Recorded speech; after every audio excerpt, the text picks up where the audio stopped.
أعوذ بالله من الشيطان الرجيم. بسم الله الرحمن الرحيم.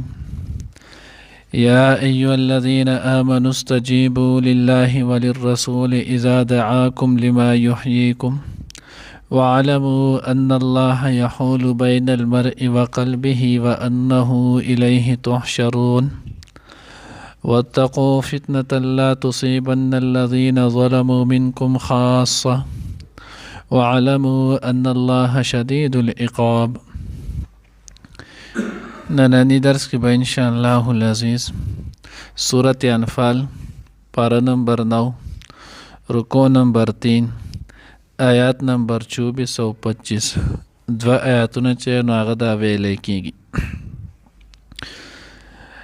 اوس دې آیات کې الله جل جلاله فرمایي چې تاسو به د شر دوابه نه څنګه وځئ چې تاسو د هغې شر چې بدترین سالرونکي کې ځای نو هغه کسان دي چې هغه کاڼه او چاړهګان دي. نو د هغې کې الله وایي چې ګوره ای ایمان خاوندانو کله چې الله او د الله رسول طرف ته چې نو هغه تاسو ته حکم وکړی شي دعوت درکړی شي او الله رسول تاسو هغې خبرې طرف ته چې نو هغه راوبلي چې په کومې سره تاسو ژوندي کیږئ نو د الله او د الله د رسول دغه خبره منئ. نو معلومه ده شوله چې انسان د کامیابی راز د صرف او صرف د الله حکم او د الله د پیغمبر د طریقې منلو کې دی. دینه ما سوا انسان په بل یو شیز باندې هم نه کامیاب کېدی شي او نه چې نو هغه د کامیابی منتلی شي. برابره خبره ده که هغه کامیابی د دنیا وي او که هغه کامیابی د آخرت وي. ځکه چې نو هغه اکثر بعضې خلکو په ذهن کې به دا راځي چې د دنیا چې نو هغه په اعتبار سره خو ګوره اکثر فاسق فاجر سړی کافر سړی دا سره خو دنیا چې نو هغه مال او دولت او هر څه دي او مسلمان او نیک انسان خو د هغه په مقابله کې چې نو هغه ډېر کمتر دی. نو د دنیا د خو د هغوی ته میلایږي نه د هغوی ته دنیا هم نه ده میلاوه. وجه چې نو هغه دا ده چې د دنیا د دې ټولو اسبابو اختیارول یا دا ټول اسباب حاصلول دا خلک صرف د یو شیز دپاره کوي او د هغې ته ویلی کېږي راحت او سکون. دا ټول شیزونه خلک د څه لپاره کوي؟ ښه ګاډی، ښه چې دی نو هغه سورلي، ښه چې دی نو هغه کور او ښه چې دی نو هغه اولاد او دا ټول شیزونه چې هم څومره وکتلی شي عهدې منصبونه دا ټول خلک صرف د یوې خبرې دپاره کوي چې ما ته راحت او سکون میلاو شي. او تاسو په ټوله دنیا په اعتبار سره چې نو هغه وګورئ د ټولو نه زیات خودکشي چې دی نو هغه په کافرو کې کیږي. د ټولو نه زیات خودکشي د جنو هغه په کافرو کې کیږي او بیا العیاذ بالله چې الله دې د تمام مسلمانانو حفاظت وکړي. خو مسلمانانو کې بیا د هغه کسانو چې نو هغه راځي چې کم بالکل د الله او د الله د رسول نه لري هغه خلک چې هغه ډېر د الله او د الله د رسول نه چې دی نو هغه لري. انشاءالله العزیز شاید چې دی نو هغه الله دې زموږ د ټولو حفاظت وکړي. خو تاریخ کې څوک داسې نشي ثابت کولی چې یو عالم چېرته چې دی نو هغه صحیح خودکشي کړې د دې شنو وجه دا نور څه نه دي. الله صرف دقه ښیي چې هر څه چې دی نو هغه په دې کې نو څوک چې د الله او د الله رسول نه مني د نه دنیا خوشحالي چې دی نو هغه میلاویدلی شي او د آخرت خدا دې نه بالاتر ده. نو ځکه الله وایي ای د ایمان خاوندانو استجیبوا لله وللرسول تاسو د الله او د الله رسول چې دی نو هغه حکم قبول کوئ ومنئ اذا دعاکم کله چې هغه تاسو له دعوت درکړي تاسو راوبلي لما هغې څه ته یحییکم چې هغه تاسو ژوندي کوي. اوس دلته د حیات نه مراد څه دی؟ څه شی چې نو هغه ژوندي کوي انسان له ژوند چې دی نو هغه ورکوي حیات ورکوي. علامه سعودي رحمه الله چې دی نو هغه فرمایي چې دلته چې نو هغه د حیات نه مراد ژوند ورکوونکی د نه مراد چې دی نو هغه ایمان دی چې د ایمان سره چې دی نو هغه سړی ژوندی کیږي. ځکه د کافر نه الله رب العزت چې نو هغه په خپل کلام کې تعبیر چې نو هغه په مړي سره کړی دی او د مسلمان نه چې دی نو هغه تعبیر دا چې نو هغه په ژوندي سره شوی دی. نو علامه سعودي رحمه الله چې نو هغه فرمایي وایي چې دی نو هغه لما یحییکم چې تاسو له ژوند درکوي نو هغې نه مراد چې دی نو هغه څه دی ایمان دی. دویم قول چې دی نو هغه پکې دی وایي چې دی نو هغه د دې نه مراد غالبا چې دی نو هغه د علامه مجاهد رحمه الله دی. نو هغه وایي چې د دې نه مراد ایمان د دې نه مراد چې نو هغه قرآن پاک دی. ځکه قرآن سره چې دی نو هغه د خلکو زړونه چې دی نو هغه منور کیږي او ژوندي کیږي او چې کله د انسان زړه چې دی نو هغه ژوندی وي نو دی بیا د ښه او د بد په منځ کې چې دی نو هغه تمیز کولی شي، د ښه او په بد کې چې دی نو هغه بیا فرق کولی شي، او د ښه او بد په منځ کې فرق دا ژوندی کولی شي. دی بیا دا کتلی شي چې دا د الله حکم دی، دا د پیغمبر طریقه ده، او دا خلاف شرع چې دی نو هغه کار دی. درېیمه چې دی نو هغه معنی کړې ده، وایي چې دی نو هغه لما یحییکم، د دې نه مراد چې دی نو هغه ژوند ورکوونکي. تاسو رابلې هغه څه ده چې کوم شي ژوند ورکوي، نو دا ژوند چې دی نو هغه تاسو له درکوي، دا څه دی. نو درېیم قول چې دی نو هغه دا دی چې دې نه مراد حق دی. هر حقو دا انسان چې دی نو هغه د ژوند چې دی نو هغه دا کوي. لکه حدیث مبارکه کې راځي الصدق طمانینة،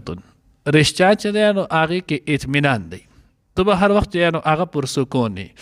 او والکذب چې دی نو هغه ریبتون، او دروغ چې دی نو دې کې چې نو هغه تردد دی. ولې لکه اوس مثال په طور کې تا چې دی نو هغه یو اداره کې انټرویو ورکوله یا اسې یا یو مسله چې دی نو هغه راله، نو که ته رښتیا ګواهي ورکړې چې 10 کاله بعد هم ستانه خلک تپوس کوي، ته به حق خبره کوې، ځکه تا به رښتیا ویلي. کومه خبره چې په هغه وخت هم حق به تا ته د حق ویلی شي. او کله چې انسان چې دی نو هغه دروغ وایي، نو که تاسو خیال کړئ دی بیا سوچ او فکر کوي چې یار په هغه ځل ما کم یو ویلو، نو د بیا اکثر پته نه، نو چا چې ولا ریکارډ کړي یا صحیح، نو هغه یار دې پرې ستا دا کوي و دې پرې چې نو هغه دا دې شوله، او دې پرې نه چې نو هغه دا شوله، نو دې په وجه باندې ډېر مصایب کې خلک اخته کېږي. نو هغه درېیم مراد د دې نه حق وایي، د حق دی، هر قسمه حق چې دی نو هغه شي. څلورم مراد چې دی نو هغه وایي د دې نه جهاد دی. لما یحییکم، هغه څه ته چې تاسو ژوندي کوي، ژوند دله درکوي، حیات درکوي، نو دې نه مراد چې دی نو هغه جهاد دی. جهاد په ذریعه باندې انسان چې دی نو هغه ژوندی کېږي. استاد وایي چې په جهاد کې خو اکثر سړی مړ کېږي، شهید کېږي. اوس الله وایي چې دی نو په هغې کې ژوند دی، انسان ته پې ژوند میلایږي. څنګه انسان همیشه دپاره د ذلت او د خوارۍ نه وځي، او کله چې د مسلمان کې د جهاد ماده چې دی نو هغه ختمه شوله، دی به ورځ ته ورځ چې دی نو هغه ذلیله کېږي. او دا وګورئ صحابه تاریخ راوالی، د دې نه مخکې چې نو الله رب العزت غزوه چې نو هغه بدر تذکره وکړله که نه، اوس د هغې نه وروسته الله پاک نصیحتونه کوي، دا کارونه مه کوئ، دا کارونه چې دی نو هغه وکړئ په دې کې پیدله. نو د هغې سره الله رب العزت صحابو له مسلمانانو له ژوند چې دی نو هغه ورنه کو، د عزت ژوند چې دی نو هغه ورته میلاو نه شو. ټول عربو کې چې نو هغه چرچه ونه شوله چې مسلمانانو چې دی نو هغه د کفر لوی طاقت چې دی نو هغه یې مات کو. بیا چې نو هغه د قشانه ګورئ فتح مکه وشول، نو هغې نه وروسته څومره خلک چې نو دړادړ مسلمانان شول. نو جهاد د دې نه مراد دی، ځکه په جهاد سره انسان چې دی نو هغه ژوندی کېږي. واعلموا ان الله یحول بین المرء وقلبه، پوه شئ الله رب العزت چې دی نو هغه حایل کېږي د انسان او د هغه د زړه ترمنځ. اوس دا الله جل جلاله چې دی نو هغه د انسان او د هغه د زړه ترمنځ څنګه چې دی نو هغه حایل کېږي. تقریبا تمام تفاسیرو ذخیره چې نو هغه هم لیکلي، د هغوی د خپل مطالعې مطابق لوی سړی چې نو هغه تېر شي، د هغه هم چې اکثر تفاسیرو چې نو هغه دا تفسیر یې کړی دی. کم چې زه وایم انسان ان الله یحول بین المرء وقلبه، الله حایله کېږي چې نو هغه د انسان د زړه او د هغه چې نو هغه په منځ کې، یعنې کله چې انسان ایمان راوړي، اعمال صالحه کوي، نو د دغې ایمان او د اعمال صالحه په برکت سره الله جل جلاله چې نو هغه د انسان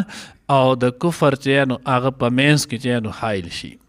بیا د دغې ایمان او د اعمال په برکت، اعمال صالحه په برکت سره الله جل جلاله د انسان ته کفر او د معصیت ګناهونو کارونه چې نو هغه ورته الله پاک بد ښکاره کړي، دی بیا کفر او معصیت ته چې نو هغه نه نږدې کېږي. د قشانتې الله دې نه کړي، الله دې نه کړي کم سړی چې کافر او بېدینه شي او د بېدینۍ ته چې نو هغه تن کیږي او دغه بېدینۍ اختیار کړي، نو بیا هم الله رب العزت چې نو هغه د دغه انسان او د هغه د زړه ترمنځ چې نو هغه حایل شي، بیا الله رب العزت دغه انسان چې نو هغه څه ورکوي، د توبې توفیق نه ورکوي. کله چې دی جان بوجھ کر چې نو هغه ګناهونه په دې باندې شروع شي او دی چې نو قصد د دغه ګناه او د دې وکړي، نو الله بیا حایله شي دا نه کړي. حدیث مبارکه کې راځي، ترمذی شریف چې نو هغه روایت مفهوم دی او نسائی هم ذکر کړی دی، نو هغې کې چې نو هغه دا ذکر کړی دی، ای د الله رسول تاسو په موږ باندې چې نو د څه نه یېرېږئ؟ نبی علیه صلات وسلام چې نو هغه ویې زه د دې وجې نه یېرېږم په تاسو باندې، ځکه د انسان زړه دا د الله جل جلاله چې نو هغه د دوو ګوتو په منځ کې دی. الله چې څنګه یې غواړي نو هغه شانتې اړوي. نو ځکه د الله د پیغمبر چې نو هغه دعا مبارک به دا وه یا مقلب القلوب ثبت قلبی علی دینک یو کې نو هغه راځي ثبت قلبی علی دینک اے دلو کې پلټنے والا اے زړونو اړون کې راړون کې زما زړه چې نو هغه په خپل دین راولي او دویم چې نو هغه روایت کې راځي د هغې مفهوم کې دا دی یا مقلب القلوب ثبت قلبی علی طاعتک یا الله زما چې نو هغه زړه دا په خپل اطاعت راولي نو ذکر ان الله یحول بین المرء وقلبه وانه الیه تحشرون او دا چې هم دغه الله طرف ته بس تاسو حشر کولی کېږي تاسو چې نو هغه جمع کولی شئ واتقوا فتنة لا تصيبن الذين ظلموا منكم خاصة دویم آیات کې آیت نمبر 25 کې الله جل جلاله وایي تاسو ځان وساتئ د هغې فتنې نه لا تصيبن الذين ظلموا منكم چې د هغه به نو هغه خاص نه وي د هغې کسانو پورې کم کسان چې دی نو هغه ظالمان دي نو دی که اوس الله رب العزت د طرفه یو لوی تعلیم چې دی نو هغه دی الله دې په موږ له عمل راکړي الله وایي فتنه اوس دلته فتنې نه مراد څه دی دی کې هم چې دی نو هغه ډېر شي قوله دي خو د ټولو نه راجع تفسیر او قول هغه دا دی چې دلته فتنې نه مراد امر بالمعروف او نهي عن المنکر دی فتنې نه مراد امر بالمعروف او نهي عن المنکر دی تاسو امر بالمعروف او نهي عن المنکر چې دی نو هغه کوئ که چېرته تاسو امر بالمعروف او نهي عن المنکر نه کوئ نو تاسو باندې به الله داسې فتنې داسې مصایب او تکالیفو کې به مو مبتلا کي چې ګوره دا به الله وی له خاص به نه وي صرف د ظالمانو ګناهګارانو پورې یعنې داسې به نه وي چې کم کسانو ګناه کړی دی او هم دغې ته به سزا میلایږي نه د دغې په وجه باندې هغې کسانو ته به هم چې دی نو هغه ګناه میلایږي چې کم کسان چې دی نو هغه ګناه نه کوي دې ته به هم سزا میلایږي اوس دې ته به چې دی نو هغه سزا ولې میلایږي حالن کې قرآن پاک چې سړی راوالي نو قرآن کې الله جل جلاله واضح اعلان دی الله تزر وازرة وزر اخرى د یو سړی ګناه دا په بل سړی باندې چې دی نو هغه نشي بوج کولی د یو سړي سزا دا بل له نشي ورکولی نو اوس چې کله په معاشره کې یو سړی ګناه کوي او د امر بالمعروف چې دی نو هغه ونه کړي نو هلته خو الله وایي د ده ګناه د ده دی او چا چې نه دی کړی هغه د ګناه نه پاک دی او دې آیات کې الله وایي واتقوا فتنة تاسو د فتنې نه ځان وساتئ لا تصيبن الذين ظلموا منكم خاصة چې هغه به نه پرېوځي هغه به نه چې نو هغه رسي آی کسان ته چې ظالمان دي ستاسو نه ګناهګاران دي خاص هغوی ته به نه وي بلکې د هغوی سره به د هغې سزا تاسو ته هم میلایږي نو دلته چې نو هغه حضرات د دې جواب ورکړی هغې وجه چې نو هغه دا ده د هغوی ته به د ګناه چې نو هغه سزا میلایږي او کم کسانو چې ګناه نه دی کړی نو دې ته به د امر بالمعروف او د نهي عن المنکر د نه کولو ګناه میلایږي دې ته به د امر بالمعروف او د نهي عن المنکر د نه کولو چې دی نو هغه به ورته ګناه میلاویږي نو په دې وجه دوی چې دی نو هغه به ومي بخاري شریف چې دی نو هغه تقریبا ټولو تفاسیرو دلته د بخاري شریف او ترمذي چې نو هغه دغه روایت بیا نقل کړی دی هغې مفهوم دا دی چې حضور علیه الصلاة والسلام د امر بالمعروف او نهي عن المنکر چې نو هغه نه کولو د هغې مثال ذکر کړی دی او هغه مثال چې دی نو هغې په داسې طریقې سره ذکر کړی دی ترمذی کې غالبا ابواب الامثال کې هم شته نو پای کې نو هغه دا ذکر کړي الله پیغمبر وایي د دې مثال چې دی نو هغه کسانو په شان دی چې د هغه د یوې کشتۍ چې دی نو هغه شاه سوار وي کشتۍ کې چې نو هغه ناست وي بیا لاندې یو طبقه وي او یو طبقه چې دی نو هغه باندې چت کې وي لاندې طبقې والا دوی د باندې پسې ځي او د هغوی نه اوبو طلب کوي او بیا دوی چې یار زمونږ په دې تلو باندې به دوی ته تکلیف وي او دوی د هغه هم وایي چې او یار دا بر تاسو راځئ موږ ته تکلیف را رسوئ او دوی وایي چې داسې به وکړو چې ځان له به ښکته په دې جهازو کشتۍ لاندې طبقه کې چې نو هغه به ځان له سورې وکړو او د سمندر نه به ډارې اوبه چې نو اخذ کوو نو د الله پیغمبر فرمایي که چېرته د بره طبقې والا دا کسان چې دی نو هغه یې منع نه کړل نو ان قریب دا دواړه چې دی نو هغه به ډوب شي ولې کشتۍ چې نو هغه به ګیره شي اوبه به چې دی نو هغه به راواخلي دواړه به یو ځای ډوب شي د قشانت مثال معاشره کې چې کم برایه نه کېږي د دغې ته چې نو امر بالمعروف او نهي عن المنکر ونه شو دوی د دغې نه چې نو هغه منې نه شولو نو چې کله دوی د دغې نه مخنې نه شول نو د الله عذاب چې دی نو هغه قریب دی چې هغه راشي او پای سره بیا دا ټول شي بیا باغی چې کم نیکان او صالحانی هغې دپاره الله جدا بیا بل قانون صورت یاسین کې ذکر کړی وامتاز اليوم ایها المجرمون نو چې چا به کې خپل حق ادا کړی امر بالمعروف او نهي عن المنکر کړی او بیا هم د نو د الله د غریف کې په عام غریف رالو او پای کې د هم وسره لاړو نو ورځ د قیامت به الله پاک د حشر دا غوي نه جدا کړي. دغه تاسو ګورئ ګناه په وجه باندې سیلاب راځي کنه د ګناه په وجه باندې نو هغه زلزلہ راځي نو چې کله زلزلہ راشي او سیلاب راشي هغه به کې دا فرق کوي چې دا جماعت د نړ قوم او دا چې نو هغه سره سلیما د دړ قوم هغه به کې دا چې نو هغه فرق کوي چې دا چې نو هغه د غلط ځای چې نو هغه اداره ده دا چې نو دریاب دا وایي چې زه دا وړم او دا جماعت چې نو هغه دا نه وړم هغه د راځي دا دواړه شیزونه چې هغه ځان سره یو شانتي بلي نو دی وجه نه امر بالمعروف او نهي عن المنکر دا زموږ په ذمه لازم دی چې هغه موږ امر بالمعروف او نهي عن المنکر کو حسب المقدور سوره چې زموږ چې هغه چار کیږي هغه په طریقې باندې چې هغه کولای شو د دې وجه نه امر بالمعروف او نهي عن المنکر دا خپل کور نه شروع کوم د دې چې هغه کیږي د ما اکثر بعض وخت کې مرګ عام شي خو زه خپم شم مونږ هر څه کوو وخت هم لګو درس کې هم حاضري کو نور هم داسې کار نه کو خو چې کله زمونږ غم او خادره شي بیا موږ د ښځې نه مجبور یو بیا موږ د اولاد نه چې هغه مجبور یو بیا موږ د معاشرې نه چې هغه مجبور یو پای کې صریح بیا د الله او د الله د رسول حکم چې هغه ماتو نو زما دغه وخت هم پیدا نه کوي زما دغه درس هم پیدا نه کوي او زما دغه علم هم بیا پیدا نشته ځکه د هغې دپاره عمل شرط دی چې عمل نه بغیر د دې هېڅ پیدا چې عام نشته دا الټه په ځان وبال جوړول دي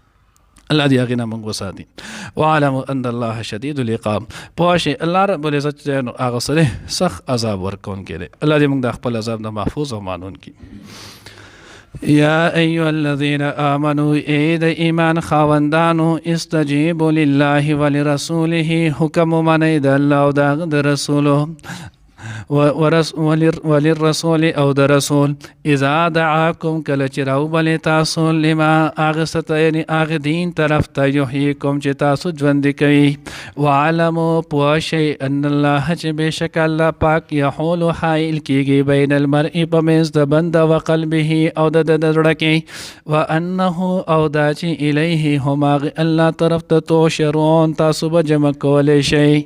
واتقوا ځان وساتئ فتنه د هغې فتنې نه هغې مصیبت او بلا نه لا تصیبن الذین ظلموا چې تا هغه به نه پرېوځي په هغې کسانو باندې چې ظالمان دي منکم له تاسو نه خاص وعلموا او پوه شئ ان الله چې بېشک الله پاک شدید العقاب سخت عذاب ورکوونکی دی.